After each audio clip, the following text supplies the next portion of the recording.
Welcome to Tech Talk Tuesday. Where are the clients? I'm your host, Paco Lebron. This is the place to learn how to run your IT service business, whether you're a one-person shop or leading a team for the journey. This is the place for you. Let me go ahead and introduce my co-host. We have none other than Rick Smith over at Renactus Technology. Rick, how are you today?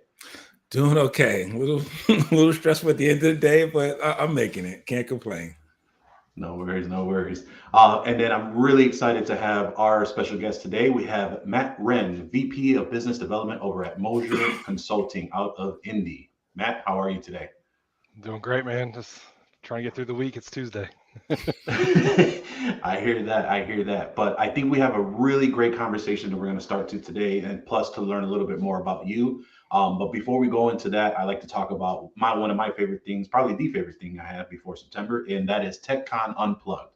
TechCon Unplugged is September 16th to the 18th at the Hilton Rosemont Chicago O'Hare. There you will learn from other like-minded business owners in panels and breakout sessions, key takeaways from partners and vendors in the space, and experience that one-to-one hallway conversations where Rick likes to make fun of me, but I truly believe it's where the magic happens. Tickets are $299, but head over to techconunplugged.com.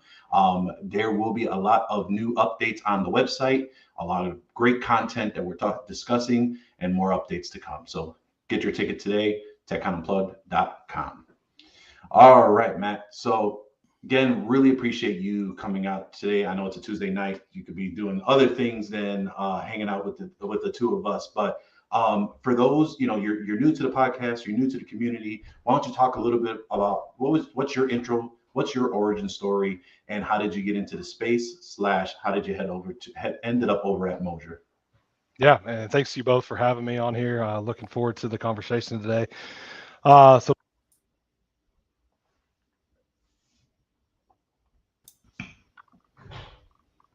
I think your audio went out, Matt. I think we lost your audio there. Yep. Not sure what happened there. The good old aftershocks. I know that. Nope. Not yet. No worries. Okay. Coming on there. I did meet Matt over at Channel Futures in Vegas. We were speaking on a panel, and we were really talking about kind of our perspectives of what's next in the industry and what's next over in for the MSPs and IT service providers. So definitely a great conversation. Really had really in-depth things to try and figure out what we wanted to do. So really great information on that panel, and obviously built a really great rapport for him to come on the show as well. We got you back here, Matt. I think so. Can you guys hear me now? Yeah, there you go. I can hear you now. There we go. I must have muted myself or something. Got to work on second base to learn how to do it. So no worries, no worries. Let's take two. Yeah. So I think it muted you again for some reason. Went out again. Interesting. I think you don't want to tell your story. No, right. I think this is. I'm not sure what's going on there. Yeah. Well, Matt gets that sorted out. Let's try the old-fashioned way. Does that work? There you go. That's good. Yep, I can hear you now. Perfect. Let's try the old-fashioned way. No worries. So, it seems like today is the audio and visual issues that we had for tonight's show. So hopefully we're going to make sure we get this straight through and no more technical difficulties. And then I'm going to probably just jinx myself with a power outage. But hopefully we'll get through this here. Yeah, so again, let's try it one more time. Matt Wren, Moser Consulting. Where I started out, actually, I went to a small college up in Fort Wayne, Indiana, University of St. Francis, and we actually only had one computer course. It was Word, PowerPoint, and Excel. Luckily, I was able to help them adopt some computer science degrees, but my brother's been in IT his whole life, and we're 12 years apart. And when I graduated, I was kind of like, as any college grad, you're like, what am I going to do with my life? Don't know what was forward. And he introduced me to a company called Tech Systems. So I started out actually as an IT recruiter, and I really think that helped me tremendously to learn and understand, all aspects of application development, infrastructure services, PMs, BAs, testers, tech writers, everything else in between. So I was there for a few years, and I went over to Deco Technology and ran their Midwest division for 5 years. And that was a staff aug. And I was just seeing what the future. I was like, people really don't want to do contract to hire work. They want to be full-time employees. And a good friend of mine was at Moser Consulting, and we always joked I was able to place all his friends, but I could never place him. And he was like, why don't you come over here and for you can actually work with full-time employees, people that are really smart. We were about, I think I was employee number 78, but 95% of our business was federal business. And so I was brought over to really start out the commercial practice for Moser. We did have some customers, don't get me wrong, and that was 7.5 years ago. And now I know everybody's going to freak out with this number, but we're 380 people and we're growing tremendously. And I want to say it's probably spent 50-50 on commercial and federal opportunities. Nice. Very cool. Very cool. So I know I'm just saying that's a big company, 380. Yeah, I mean, Ty Moser started it. So Ty's our president, CEO. He actually was our first consultant. So he's a site-based Oracle architect that went out there, and it's always everybody says I'm tired of working for the man or woman, and he was like, I want to try this myself. And Ty's what he's instilled in us and all of the consultants and full-time employees that work for us is that do great work, and the customers will keep coming back. And so that's what he did. And then he would get 80 hours worth of work. And he was like, man, I don't really want to work 80 hours. He's like, let me bring somebody else in. And then just repeated it over and over for, I want to say about 15 years. And then, like I said, I came in 7.5 years ago. So that was year 19 and a half for us. No, like 18 and a half. And, and once we got in that space to understand the commercial side, because as we all know, federal and state stuff take forever to close. It can take up to 3 years, but on the commercial side, it's a lot faster.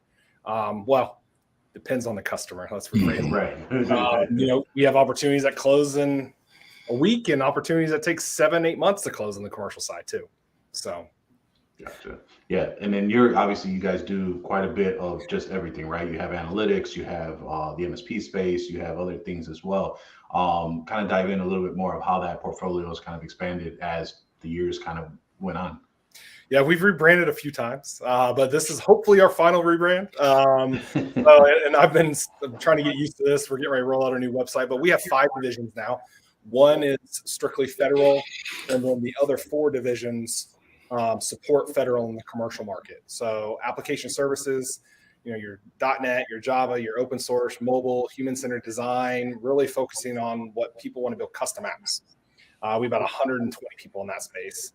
Business services, your PMs, BAs, tech writers, GDPR, CCPA, which that's always the fun one out in California, the GDPR California, policies and procedures, realistically, data analytics, so all things data, all things analytics. And then we have our own product within that. That's a managed service product called Honeycomb. It's basically a data lake in a box where you don't have to go hire your data architect, your data scientist, your data engineer. We package it all together for you and build that. And then our infrastructure services, and that's where our MSP is within. So we do tier 1, tier 2, tier 3, and architectural support all through that. And as I think we all know, being consultants, we have to be technology agnostic. There we go. No, that makes sense. No, and it's really great conversation to really understand on how to obviously Ty diversifying, trying to figure out what he wants to do and the way that he scale. But I also wanted to make sure that I invited you for this conversation because I really feel that it's a great opportunity to really talk about a post that I saw in the Facebook group. You can hear an echo. So what I'm going to do, Matt, is I'm going to mute you really quick. And then that way we get the back end, and then I'll just unmute you, or you can unmute yourself and come back on there. I forgot to say that in the pre-show. But I wanted to get Matt involved because there was a big discussion on, is that me that's backlog there? Or is that Rick? Let's see. Can you hear me now? I think I hear silence. All right. I don't hear myself because I don't like to hear myself talk, which I think Rick will laugh at that because he knows I love to hear myself talk. But anyway, the biggest piece of this whole thing is the topic of today. I was perusing through Facebook and I noticed a post in one of the Facebook groups. It wasn't ours. And I'm going to paraphrase just for the privacy of this IT technician / IT service provider, because I don't know if he's going to want to put it out there, but he was really seeking some advice. And the biggest piece was, he was ready to hang it up. He was really tired of dealing with just ungrateful clients. He's trying to offer solutions. He's really trying to figure out how to provide best securities, etc. And they just weren't listening. They don't see the value. They're not understanding what he's trying to do. He's tried to do so many things, and he's saying that he's seeing them purchase other things, right? It's not a lack of money because they're purchasing their Ferraris and they're doing buying art and things of that, as they said in the post.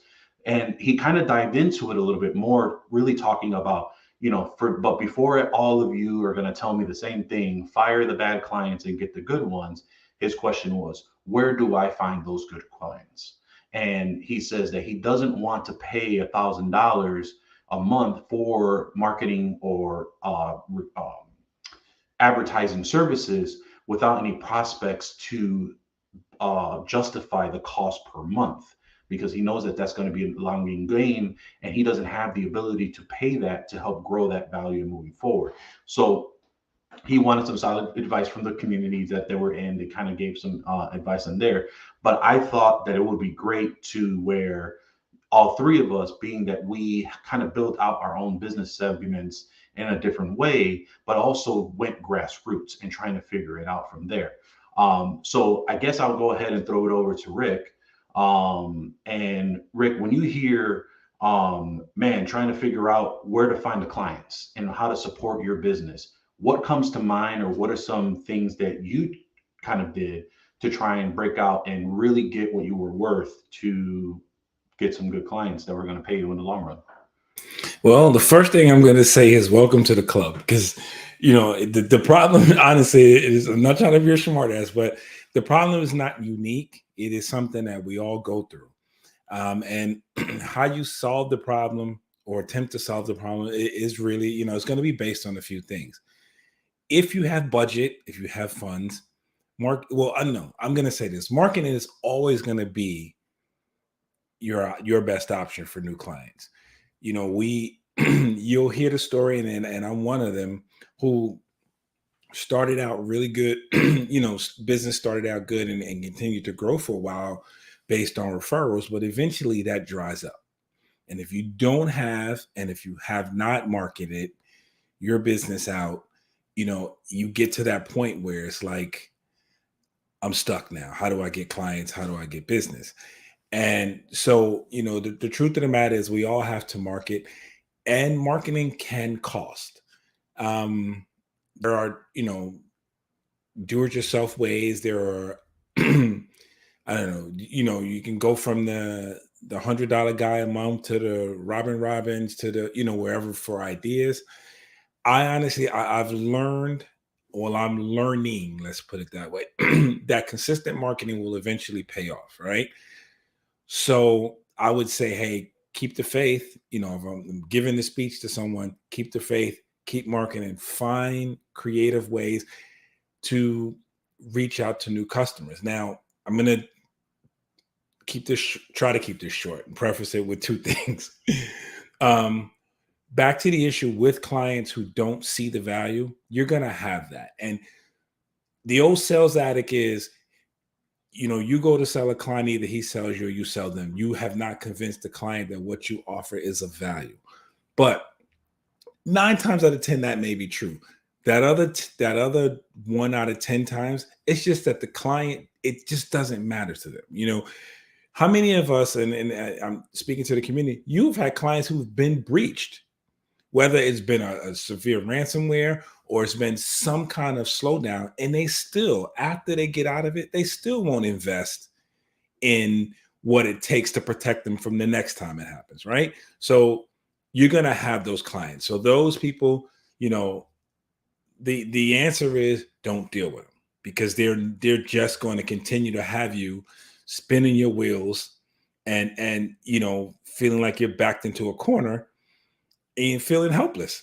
And then my second point is, again, we have to, no matter how good business is, we have to continue to look or be on the lookout or be cognizant of other opportunities. A lot of times we get that tunnel vision, things get good, we don't look, and then you catch yourself in that situation, as I explained before, you're dried up and now you're desperate. So I guess my point is, have some standards, stick to them, but always continue marketing, whether it's, again, spending a ton of money or a little bit of money. Just do something that keeps your name out there and keeps you going. No, I mean, that's a really great point. I think you got to do what you can with the resources you got, right? And if you don't have the resources as far as monetary wise, you have the time. And so you should be able to invest that time in figuring it out. But I would love to hear, Matt, your kind of what you did when you came into the role, because obviously you are in business development, right? Like, this is your bread and butter. This is what you breathe. This is what you got to do on a day-to-day basis. And I think a lot of our audience may think, well, there are 380 people. Like, they're such a huge MSP compared to me. What can I do on a grassroots basis? But even our conversation that we had earlier, when you kind of stepped in the role, it was a lot more federal than there was commercial. So how did you expand that piece? We'd love to hear your take on just maybe some advice or just kind of what you did to maybe someone can listen and maybe pick out what they can that makes sense for them. On mute. There we go. There's a few different things you can do. Of course, like you said, marketing is huge. I mean, and doing SEO, and is huge. But I mean, you can't spend a lot of money to do that. The bigger thing is, a lot of people say they go out there and network. I don't like the word networking anymore. I like the word connecting, because you can network with as many people as you want, but if they don't remember you, they're not going to return your call. They're not going to return your email. They're not going to return. You have to physically connect with them and to understand and utilizing it, looking for other people. One thing we had to do, and sometimes all routes aren't through IT, and they may not even have an IT. So you got to start talking to your friends, talking to anybody when you go out. And we have to do that in other markets that we're trying to grow in, and to figure out, it may be another sales executive or a CSM or a finance person or a marketing person, or anybody in between that you're talking to and say, hey, and they're gonna mention, yeah, either my internal IT is not very good, or the company I work with is not very good. And then you can start peeling back that onion to figure out. So then you have a case when you're going to sell to them and talk to them more about it. And user groups are huge. I mean, even when COVID was down, right, we had us all out. I mean, people still met up. You still have to do that. And because you get out there, you meet more people, and then again, connect with them. Having a CRM is, I think, crucial, because if you can't track who you're reaching out to, who's getting back to you, you have to be able to do that. Because if you call them or you email blast the same email blast out 30 times, they're like, oh, that's a spam. They're not going to connect. You have to figure out a differentiator. Like, even on LinkedIn, like mine, I give this kid credit. He reached out to me. I have a piece on mine that says long snapper. I was a college long snapper. I was fortunate enough to try out in the NFL. I didn't make it, but he reached out to me, and nobody else has done this, and said, hey, I never thought I'd reach out to somebody, but I did long snap in high school. I'm curious to hear your story. Well, that caught me, and I don't ever respond back to LinkedIn messages. It's how do you make yourself, and our group is called difference makers, right? How do you make yourself a difference maker out there for sales, for anything, and getting your brand? Because your brand is going to stand out, and people are going to start talking. I mean, we just won another MSP opportunity because one CFO talked to the other CFO, and they're like, who should you use? And they're like, Moser. Moser is amazing at what they do. Now, back to the customer that doesn't have any budget, anything like that. And I agree 100% with Rick. Like, if they get hacked, that's on, you can teach them all you want, but people are people. And you can try to give them all the best interests and all the technology out there, but they're still going to click on stuff. They're still going to respond to emails. They're still going to respond to text messages. And you got to interview those clients yourself. You're interviewing them as much as they're interviewing you. And you got to figure out, even if there's going to be customers you do have to punt, and there's going to be other ones where, can you find somebody else in the organization that might care a little bit more about the security aspect or whatever else it is, that can help be your internal champion in there? Because then maybe they can, move the funds over to a little bit more. Now, if they don't, punt them. get rid of them.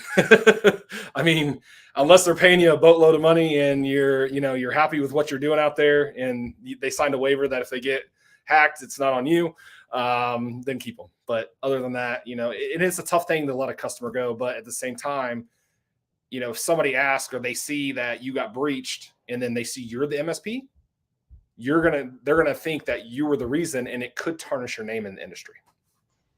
Yeah.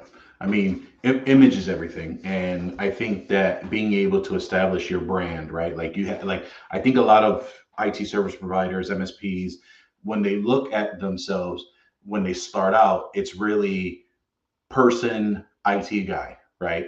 Who happens to belong to this company he created, right? IT guy or gal gets successful and adds additional people. IT guy or gal cannot get away from the customer because they are known as the IT guy or gal. And now they've developed this brand where they are the business. And now they have to kind of unwind and try and figure that piece out, right? So branding is key, right? And understanding that you're running a business, the business does whatever. What's amazing about a brand or a company is that people always trust a brand. And when it comes to a brand, because the reason why is that if somebody messes up in that brand, they understand that the brand will take care of them by escalation by another person, etc. Whereas if it's just one person and they see it as one person, they will move on to the next step. Now, going back to the question of where can you find customers? Where can you find clients? What we did was a little bit interesting. So we did everything from guerrilla marketing. We did the Facebook ads. We canvassed with postcards. We did all that. And that was great for residential clients that we first started off as a break fix shop, doing all that stuff. But we really wanted to figure out how do we get some managed recurring revenue and how do we get business clients to pay us like that. So we did two things. So we had a lot of break fix clients that were small businesses. What we ended up doing was taking a look at their bills, and we ended up leveraging or kind of leading them into the managed service model by selling prepaid hours, because now it's no longer an on-demand break. Now we're reselling on blocks of time. Still break fix, but at least we're getting a lot of it up front to help with cash flow on things that we may need to do. And you can shift the monies around and do what you need to do resource-wise. Once we kind of got all of our clients in that mode, we got rid of all of the clients that were on demand. So that way it helped cleave the herd, trying to figure that piece out. There's some clients that, you built a great relationship with and they were with you from the beginning. But again, you have to understand you're running a business, right? And you got to figure out where you got to go from there. From that piece, we then went into the monthly managed recurring revenue. So basically, hey, per user, etc. Hey, Mr. Client, you're spending X amount of prepaid blocks from this past year. If we divide it up in 12, because it's been consistent, it's going to be this month. It's this amount per month. Why don't we get you on a more consistent billing? It's better for you. You know what's going to be spent. It'll be great. But in reality, now you have potential and reliable income that's coming in per month. May not be what you're looking for, but it helps guide the mentality of the client. And that's all it's about. It's all about the psychology of how do you get the customer to start thinking into motion. And once you get them into the motion, then you can, it's all uphill from there. But that's the biggest piece, is to fight that momentum and trying to figure out how to get that uphill battle so everything could be downhill. So we ended up doing that whole thing. All right, we got our managed service clients. We cleaved off everybody that was on a prepaid client basis.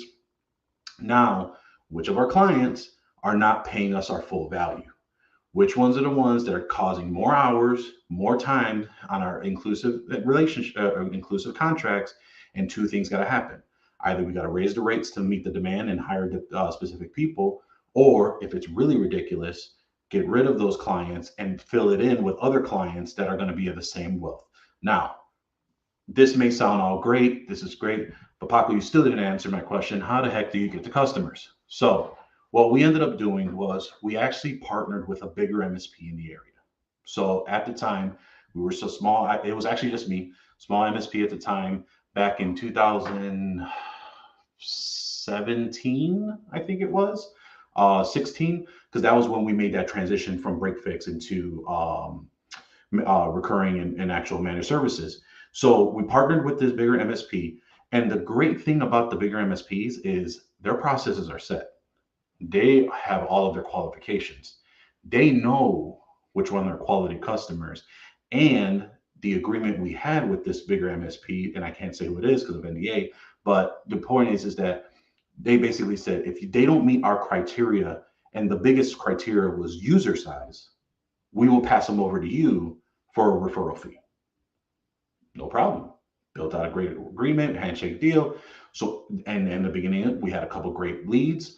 They came in, we paid them the finder's fee, and that's how we grew. And then from there, we were able to, those clients expanded, those clients, and that's how we slowly started getting to that point of getting those clients.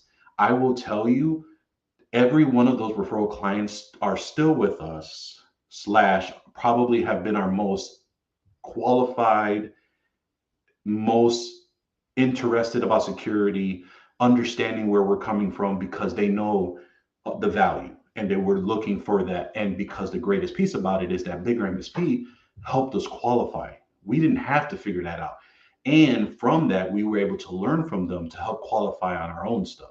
So that's one of the big pieces that I would suggest is partner with a bigger MSP, figure out what they're doing because they're spending dollars for attraction of marketing and they're getting clients that they have to either send away or they don't reach out to them, work out a finder's fee. They get something out of it. And you'd be amazed on how open-minded some of these bigger MSPs would be, especially if you have a good contact. And then if you're kind of curious, and I think Matt, you made a great point where, during the pandemic, we have COVID, and especially now, a lot of networking events. Some people may not want to go to network. Some people don't want to do connections. Reach out to an association that's nearby you. Reach out to the chamber that's nearby you. They have to have an IT company that has really embedded themselves in there. They are giving their time. Why don't you give a conversation and talk to them and see if there's a possibility of a relationship there? So that would be my advice on that piece. But also it just allows you to really open your mind on being creative. Because again, if you don't have the money, you have the time. And if you have the time, you have to figure out how you want to back that and figure out how you go ahead and move forward. But that's what I would go ahead and piece into that one. And then on the other piece, we also had a lot of clients or another post that we heard was how do you get rid of a lot of the clients that are maybe taking up your time? Or how do you determine which are clients that are worth it for you? Matt, why don't you go ahead and tell us a little bit on maybe have you had any times where you've met with your team and trying to understand profitability and figuring out, hey, is this customer really good for our business? What sparks that conversation and what have you tried to do with it? Yeah, no. And first off, I want to applaud you for doing that because I know we talked about that out in Vegas of partnering. I mean, because we're all in this together. And if you can find a really good partner, utilize them as much as you can. That's what we try to do. So awesome that you did that. Moser's a little different. So the BD team, my team, is responsible for opening doors. And then we hand it off to delivery. Now, as the person that runs BD, I do see all the numbers and I do look at that. But we have our VPs over each individual division and working with them to understand that. But, Jim Timmerman, my director of managed services, does a phenomenal job with that. And having, quarterly QBRs and understanding where we are with them, where they're trying to go. Are we profitable? Because we do an all-you-can-eat model. And that can get us in trouble too, because up front, as we all know, costs us more money. So did we price it accordingly the rest of the year? And we've had to do that with a few. And the conversation was, our managed services our contract is upcoming, and we are actually going to choose not to renew this with you. Now, it's always a tough conversation because but at the end of the day, the customer's probably what they said, well, we were thinking of moving away from you anyways, right? They're going to throw that back at you. But the majority of it, we're I don't know if we were the weird ones, but we're at 97% retention client rate. And it could be to your point earlier of saying that we do spend a little bit more money on that market research, have that little bit bigger processes to say yay or nay, they're a good customer for us up front. But the ones that we did, I think if you ask Jim and his team, it's literally a sigh of relief that they're not working with anymore because they would just call them for some of the most ludicrous things out there. And they just, it literally was ludicrous. Like, you're like, you called me for this and you're going to pay me for this. And they're like, yeah, like we didn't know how to do this. So we called you. And sometimes the simple things in IT. You're like, did you restart your computer? Or did you replace the batteries in your mouse or your keyboard? But then it wasn't fun. Even Jim coming back to me, hey, we're going to lose this revenue. And I'm like, as a sales guy, right? Sales guys don't ever want to lose revenue. And I was like, all right, Jim, is your employees happier? Because us for Moser, we were best places to work for 10 consecutive years here in Indiana. And our employees are everything. We lose our employees, we don't have a business. Because then, the cycle of trying to hire new people take a lot longer. So having that employee engagement internally to say yay or nay on the customers that they like working with too, I think is huge. Yeah, I mean, Tim Coach over at Gradient MSP has always said employee experience is always equals to an amazing customer experience. I mean, and I truly believe that. I think even Richard Branson has said you got to treat your employees right, because then your employees right will treat your customers right. And if your customers are treated right, they'll take care of you as far as a business. So it's a huge testament on making sure you take care of your people. But kind of what you were talking about, Matt, is really on like, for those that are for your director that says to clients that are not a good fit, and they kind of throw that back at you on saying, hey, we were planning on leaving you anyway, right? Rick, I know you had a story that you told me the other day where you kind of basically were going through all your clientele and understanding who's got to leave, who's got to either come on and stay with the same security services. And you had one that you were talking about where you did this and they ended up giving you a funny conversation and then ended up coming back later on. You want to share a little bit about how that went through? And that was one I was actually hoping to lose, but well, I won't say that, but it goes to this point, and I'm gonna share that story, but it's just something that Matt said and that you said that led me to think about this too. And we had this conversation about culture last week, about what your company's culture is going to be, right? One of the things that, I can profess this, it's hard when you're starting out or you're growing to say no to certain clients, right? To say no to business, right? We all know the story. You're struggling. You take everything that walks in the door, and then you'll dole them out later. But what I've learned is it's hard, but it's better to just say no when you should say no, right? And just don't take them, because that whatever you get this month, you're going to give back 10, 20 times more in energy, effort, and frustration, going down the road. And this goes back to treating your employees as well. Also means you give them people to work with that they enjoy working with, and not having people who are abusive, whether that is, verbally or abusive of their time or abusive of their skills, things like that. So it is a discipline that, I wish I would have mastered in the beginning, but I've gotten so much better at saying this is not going to work, so it doesn't make sense to take this on. Now, the story Paco is talking about is basically I've gone through this process of raising prices with clients and also making sure that what I'm offering, we are being fairly compensated for. So I went to a client and said, hey, we've had this conversation a couple of times, but here's your new rates, right? And these go into effect next month. And the answer was, well, I can't pay that. I said, okay. And then I just shut up. Like, well, what are you going to do? Nothing. You can't pay it. I understand. So my thing is, okay, hang up the phone and go find somebody, Well, I just can't afford it. It's too much. I don't need this. I don't need that. Okay, I understand. This is what I'm offering. If you don't want it, I understand. And I just shut up. Didn't try to explain or try to resell or go deep into this is why you need this and this is why you need that and I do this. I just did not want to have the conversation. So finally it was these awkward moments of silence, just okay. And then the client waits, comes back expecting me to counter. I don't counter. Okay. I said, okay, well, finally we hang up the phone and I'm writing in my notes end of the month, make sure I get everything ready to send the offboarding sheet, send all the passwords, all the access, everything out.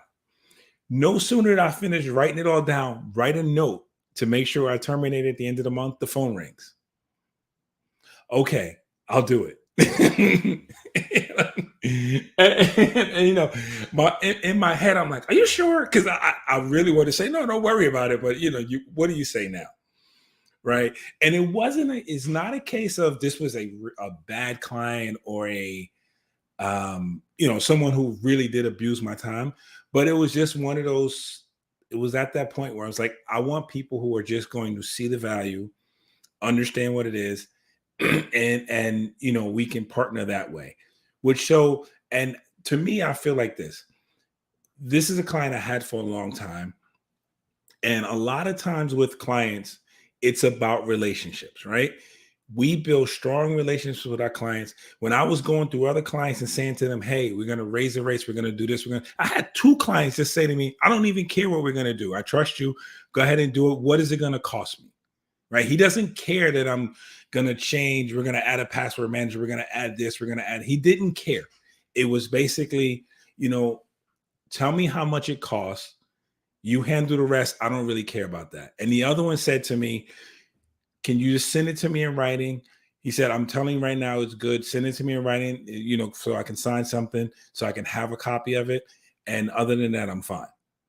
And, again, everybody's not going to be that easy, but this was the relationships that we built, that I built with them, and that trust factor that, hey, he's not going to just charge me for the sake of charging me attitude. So again, to retain clients, that's very important. This goes back to the conversation we had last week about customer experience. But, in this part here is the customer service part about just keeping, like I said, last week, do what you say you're going to do when you say you're going to get it done. And, that will enamor you with your clients to keep you there.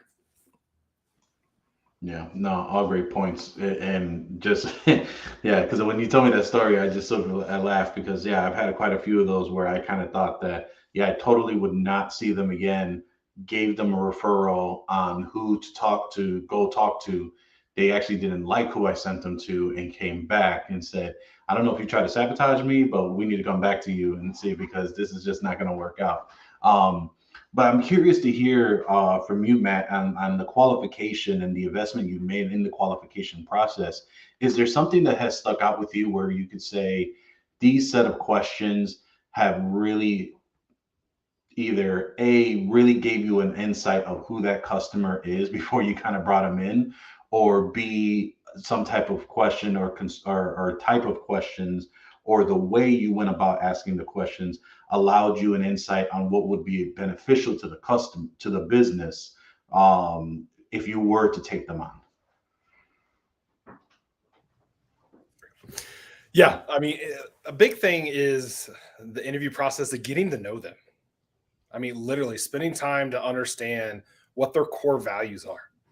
Like, do they like a lot of, or they're jaded from another MSP, right? I mean, we've taken over plenty, and it's probably the same with both of you, where when we take it over, nobody has any passwords written down. They have no policies and procedures. They have nothing to back up. They literally, so they've been jaded by other organizations. So us is walking in and say, what is your experience that you've had with a previous MSP or current or anybody internally, for we can understand, and what do you expect out of that? And really asking those questions. So do they meet up with ours? Is their expectations all the way up here? Their expectations down there? Because you never want to overpromise and underdeliver. But realistically, really finding out what have they done? Haven't they done? Do they have stuff in place? Are they open-minded? What is their roadmap? Right? I think nobody cares what we do anymore. I really honestly think that. Down to my core. They care about themselves. And how do you align with what their vision is? And then you look at both sides. Does our vision line with that? Does their vision, together? And then you can march forward. And I really think it's not even the IT talk anymore. It's really a business talk. and understanding how to move forward. Do they have a growth plan? Are they trying to continue to grow? Are they looking to hire more? What are they onboarding? Do they care about technology? If they don't, are we allowed to bring the technology to them that we care about that's going to make them safe? Right. Yeah. No, that's perfect. And I think for me, exactly like you said, our very first question to them is, why are you here? Like, what are you trying to achieve here? What's your goal? And, and by the way that they'll explain themselves, you can kind of tell right then and there is they want a partner, they want someone that's going to help advise them, or they just want someone to, turn the wrench and do a couple of things here and there. And, that's just not our type of client. And that'll just kill the interview right there. And it's just, what, I just don't think that, we are a managed services, we are a monthly service. Is that something you'd be interested in? Sounds like you're not, but if you are, we'd love to go ahead and provide you information on why it should be. But it sounds like you've kind of made up your mind, being that they've said like, oh, we've talked to a few already and we understand the managed services. We're just trying to do X. Unfortunately, that's not us, but here's some referrals that hopefully can take care of you. Have a nice day, right? Being able to not tell them no, but walk them around also helps build your brand, and just the approachability, right? Because you never know who they talk to later on the line. Like, what, we didn't work with them, but they were nice enough to, give us someone, and there may be somebody you can go ahead and talk to from there, etc. So definitely a great opportunity on there. And it just tells you on how to invest in your qualification and really understanding how, when you interview a client, if they're a good client for you. One last thing before we take a quick break, and then we'll go back for final words. This is actually a tip that I got from actually Juan Fernandez, who was in the chat before, is a very big customer attraction method is speak with your vendors. Speak with the vendors that are working with you and your partners, and see if they have any type of an MDF program, which there are some that are a little bit higher in qualifications that you may not be able to reach out, which I implore you to head over to Channel Program. The guys over at Matt Solomon and Kevin Lancaster, they're trying to do some creative ways of handling MDF and get some money to just, get a small little workshop, buy some sandwiches, donuts, etc., talk about a specific topic. But if you're not really comfortable in talking about the topic, whether that's password management, 2FA, the importance of security awareness training, there are plenty of vendors who would love to be able to help you out. They have reps, they can do them themselves. I was just on a call with my rep over at Keeper, who's the password management company that we use internally, gave me a slew of resources and was willing to have a couple people there to be on the actual show, or I'm sorry, if a webinar, if I were to plan, and they could be representing us or as the subject matter expert on why password management makes sense, right? And help build that lead into the system. The other piece of it too is, again, holding a trade show where maybe you throw, if you are qualified for it, throw us a trade show and invite a lot of small businesses in the area, help benefit their business, show that you're working for their growth, and collect the leads there as well. So these are some ideas for those that are really trying to figure out, how do I get in front of them?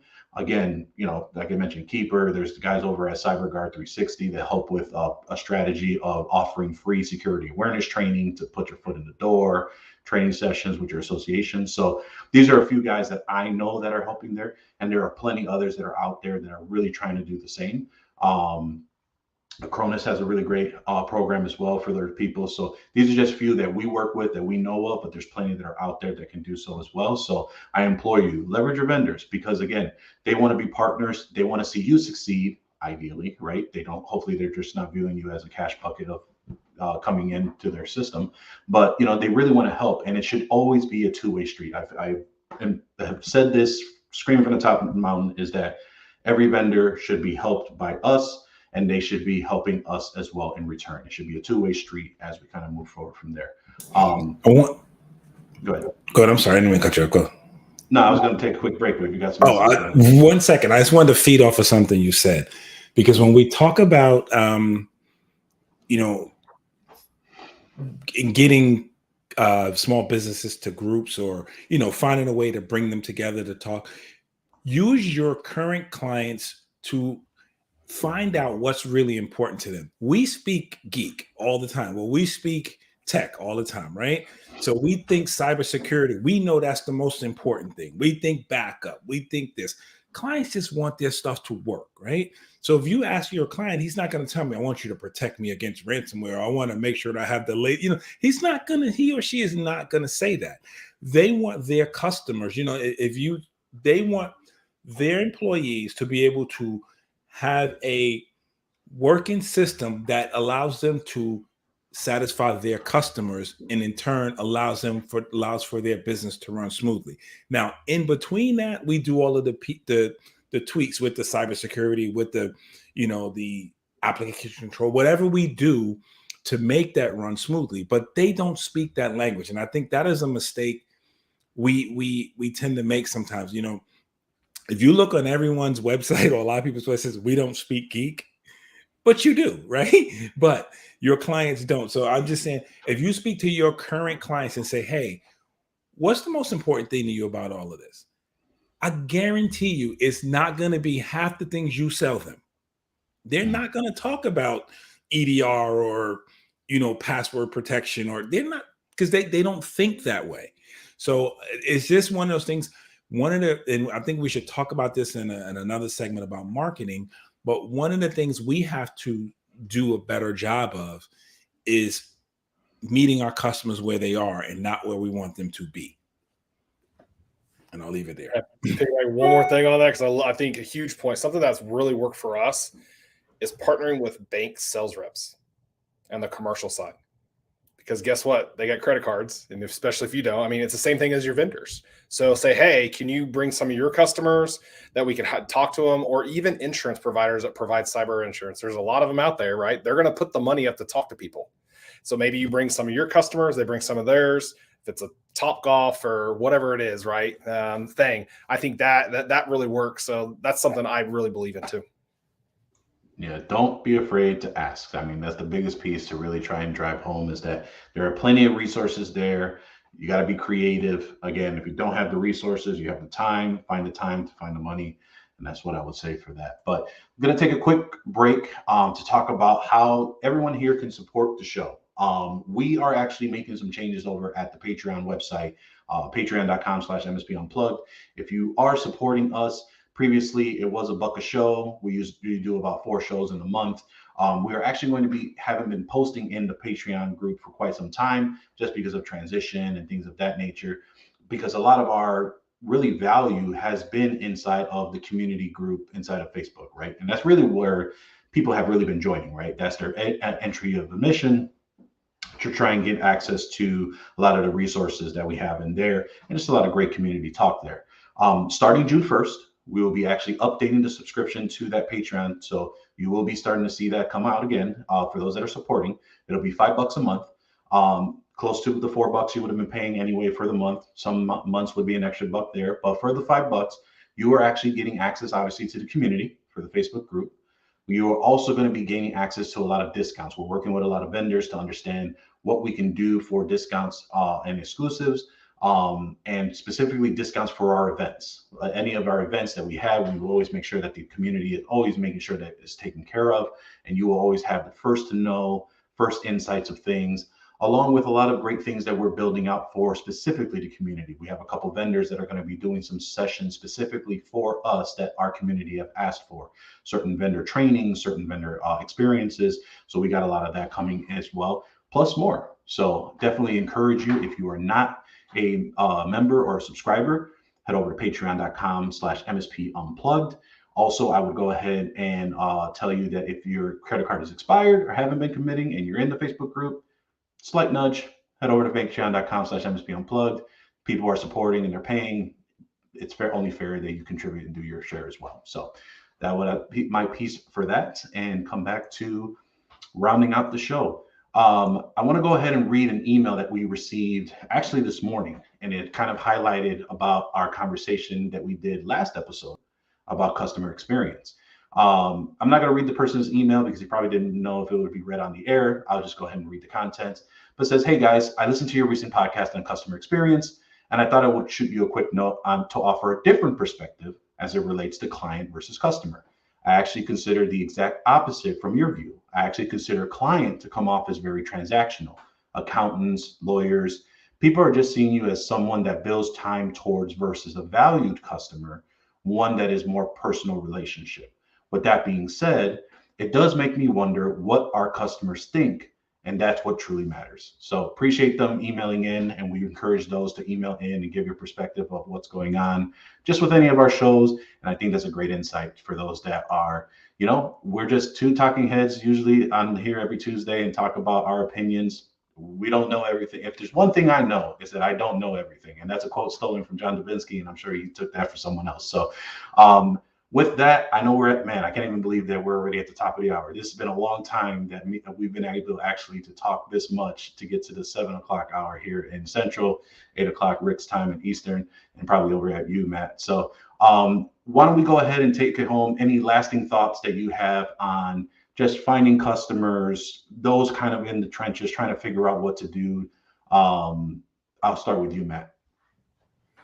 Yeah, and again, thank you both for having me on here. It's been a real pleasure, and like you said, this hour's flown by. But partner, connect. I mean, that's the biggest thing is in finding new customers. You got to put yourself out there. It's kind of like dating. Realistically, you got to get out there, and you don't know where you're going to meet the next person. It could be at a bar, it could be at a sporting event, it could be gaming. I mean, really anywhere, and always keeping your ears on.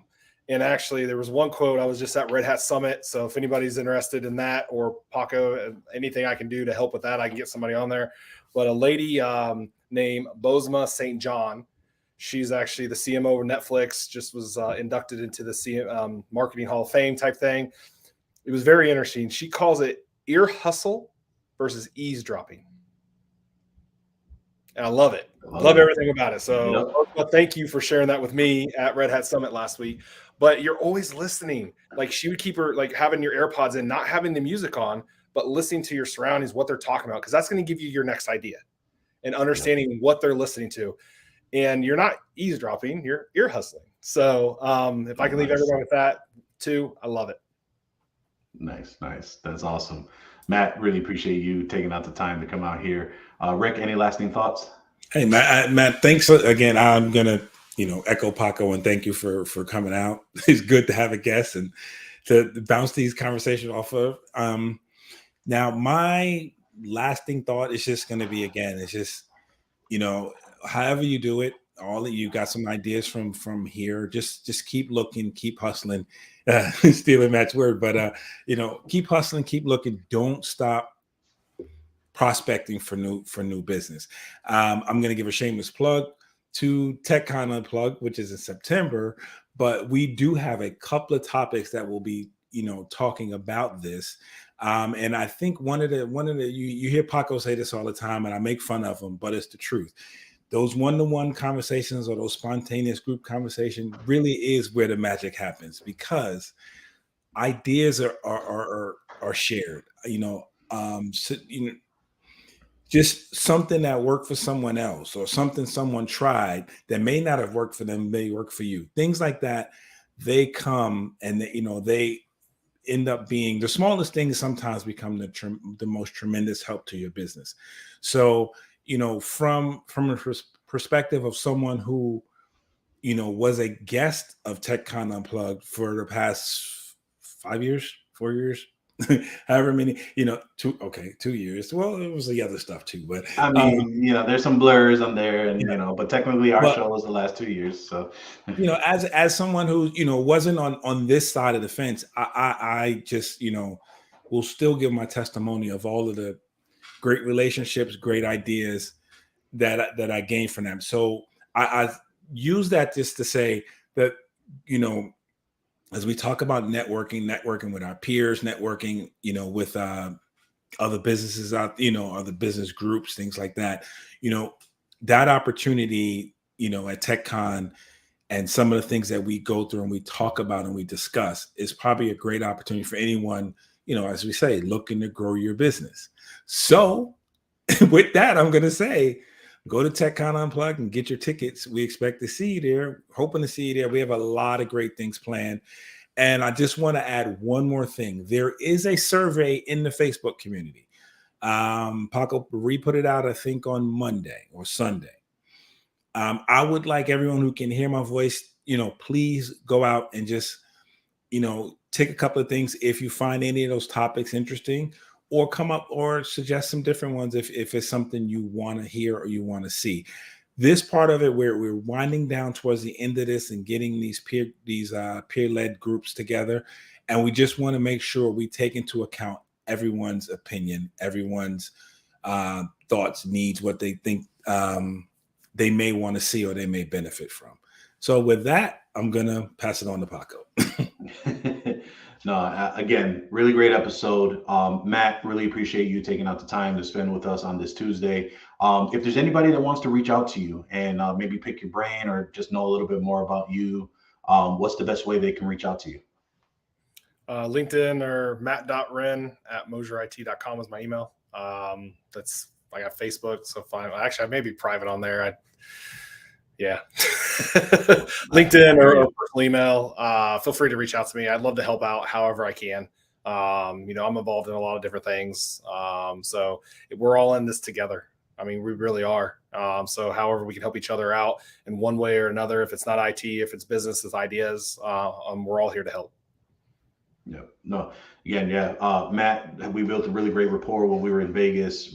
Plan to continue to keep working with him, talking with him. Got a lot of great common interests as well. So hopefully we'll be extending this great professional relationship and friendship that we built, and it's going to be a good years down the line. So I will leave everyone with probably one of my favorite movies, The Founder, and one of quotes that Ray Kroc had said is basically that there is nothing in this world that can take the place of persistence. And with that, tune in every Tuesday and Thursday. Watch the video podcast on youtube.com/MSP Unplugged, facebook.com/MSP Unplugged. And we have just started streaming over on LinkedIn. And that's on LinkedIn. I believe it's /n/MSP Unplugged. I'll get the URL ready for that. But appreciate those of our audience that are listening over there. Like, subscribe, hit the notification button to be notified whenever a new episode is available. And you can also take us with you on the go with your favorite podcatcher app. We're on Amazon Music, Spotify, and on Apple Podcasts. Again, thank you for listening, and we will see you next time on MSP Unplugged.